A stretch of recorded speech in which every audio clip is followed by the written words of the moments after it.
Gundam bakal bangkrut 10 tahun lagi. Halo teman-teman, di video ini kita bakal bahas sesuatu yang sempet rame. Walaupun udah agak telat, tapi menurut saya ini topik yang cukup menarik. Yaitu tentang franchise Gundam yang diperkirakan gak bakal bertahan lebih dari 1 dekade atau 10 tahun lagi. Statement ini dikatakan sama Kazuya Tsurumaki selaku sutradara Mobile Suit Gundam G-Quarks. Beliau bilang kalau franchise Gundam terancam nggak bertahan lama dalam 10 tahun ke depan.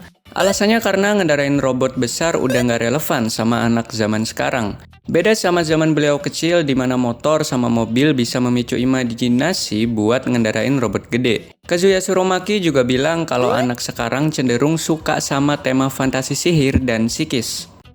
Sebelumnya reminder aja, video ini mengandung spoiler, jadi buat yang intoleran sama spoiler bisa skip aja video ini. Masih stay? Oke, kita lanjut. Kalau ngelihat anime yang paling sering dibahas mulai dari Frieren dan Dadan sampai Kimetsu no Yaiba yang barusan keluar movie-nya, dan kalian tahu sendiri gimana boomingnya, hype-nya sampai jadi topik pembicaraan di mana-mana. Terus masih ada Solo Leveling yang bahkan teman-teman saya yang normis aja ikut nonton Solo Leveling. Semua anime yang saya sebutin tadi mengandung genre fantasi dan ini udah jadi bukti kuat kalau genre fantasi lebih disukai sama orang zaman sekarang ketimbang genre sci-fi apalagi tema mecha atau robot-robotan. Nah, sekarang pertanyaannya, apa yang harus dilakuin?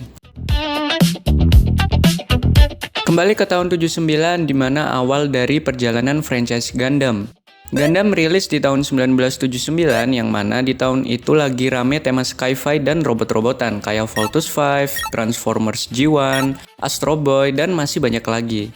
Walaupun Gundam sempat hampir menghentikan penayangannya, tapi diselamatkan sama penjualan Gunpla-nya. Karena balik lagi tahun 70-80-an ya era keemasan mecha yang bikin Gunpla laris dan bikin franchise Gundam makin gede. Selain itu menurut saya topik War is Bad sangat relevan sama orang-orang di zaman itu yang pernah ngerasain gimana ngerinya Perang Dunia II atau bahkan Perang Dunia I. Beberapa serial Gundam yang saya tonton mulai dari UC Series, Wing, Seed, Double O, IBO, dan lain-lain itu punya keseluruhan pesan yang sama yaitu War is Bad dan politik. Mungkin buat tahun 90 sampai 2000-an awal topik ini masih relevan. Tapi makin kesini topik War is Bad mulai kurang diminati. Orang zaman sekarang lebih suka tontonan yang santai dan ringan, mungkin karena orang sekarang mikirnya tontonan itu ya seharusnya menghibur, bukan sesuatu yang mengkritisi dan harus mikir dulu buat menikmatinya. Padahal menurut saya sebuah karya seni selain untuk diapresiasi ya buat kritik tentang isu-isu yang terjadi di masyarakat. Tapi karena itu tadi sesuatu yang dibuat untuk menghibur itu lebih banyak diminati, jadi franchise Gundam perlu mengeksplorasi lagi genrenya.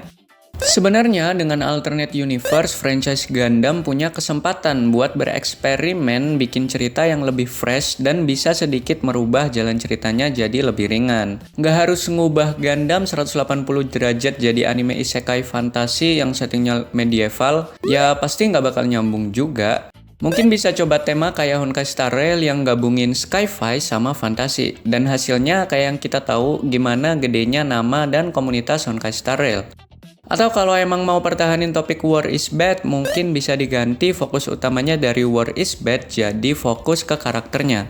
Karena anime mecha populer kayak 86 atau Darling in the Franxx, mungkin bagi beberapa pecinta mecha bakal kurang setuju, tapi harus diakui kalau 86 sama Darling in the Franxx berhasil menarik orang awam yang gak ngikutin mecha buat nonton dan suka sama kedua anime ini. Alasannya ya karena ceritanya ringan, topik utamanya hubungan antar karakter. 86 ceritanya tentang hubungan Shin Nozen sama Vladilena Milice. Walaupun kalau diperhatiin, serial ini juga ngangkat topik lain kayak rasisme, eksploitasi anak-anak, bahkan War is Bad.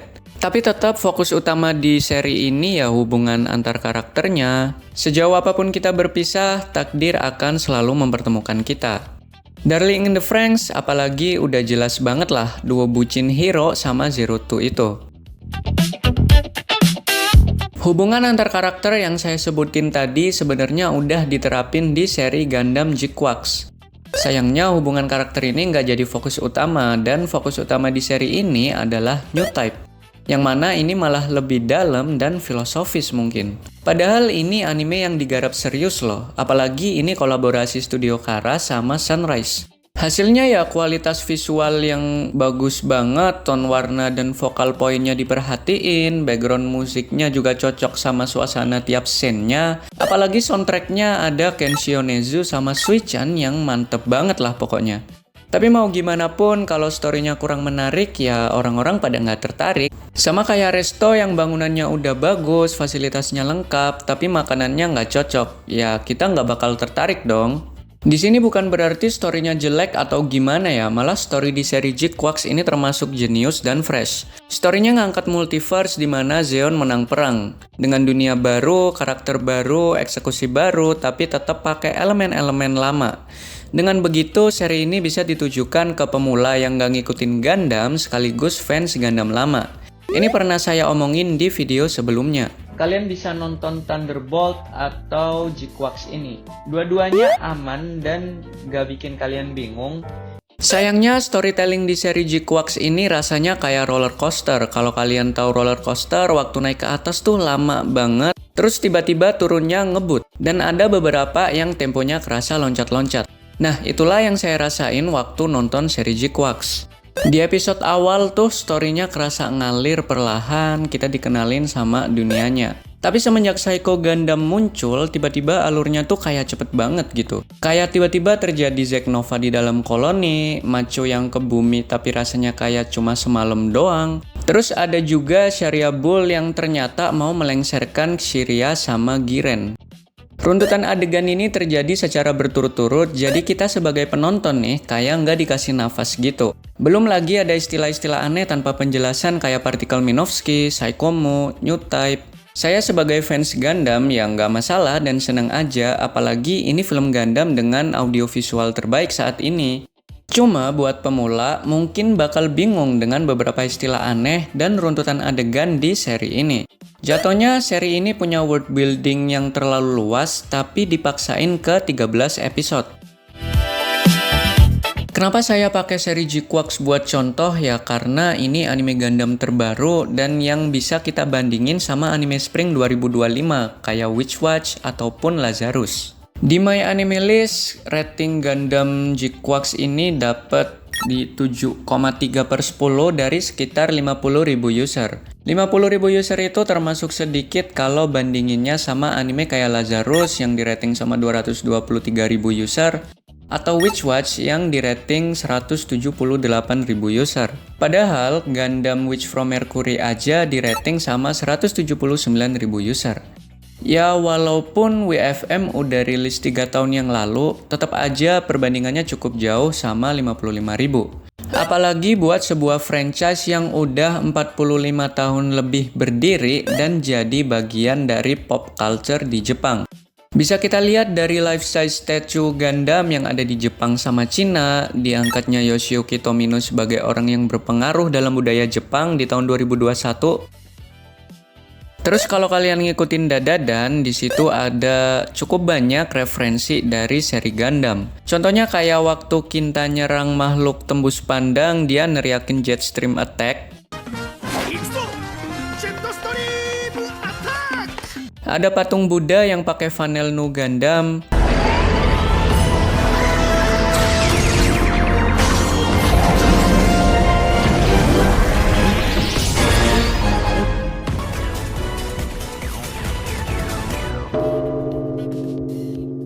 Sampai detail kecil kayak pose Bright Noah yang abis nampar Amuro. Belum lagi IP Gundam yang selalu jadi peringkat teratas pendapatan Bandai Namco. Jadi dengan dijadikannya Gundam sebagai referensi di film-film dan penjualan IP-nya masih tinggi, ada kemungkinan Gundam masih bisa bertahan dalam beberapa waktu yang cukup lama. Sama kayak Dragon Ball, Kamen Rider, Super Sentai yang serinya mungkin udah nggak ada, tapi masih bertahan karena IP-nya yang sangat menjual. Gimana nih kalau menurut teman-teman? Kalau misal Gundam udah nggak produksi anime lagi dan fokus ke mainan, apa kalian bakal tetap bertahan dengan Gunpla? Sedangkan ada Mochin yang harganya lebih bersahabat dengan desain yang nggak kalah keren sama Gunpla. Kalau saya pribadi sih bakal lebih suka koleksi mainan yang punya lore atau backstory ya. Karena rasanya lebih hidup aja dan bisa merealisasikan karakter yang kita suka ke dunia nyata. Coba deh, tulis pendapat kalian di kolom komentar. Sekian dulu video kali ini, terima kasih buat yang udah nonton. Sik Gunpla.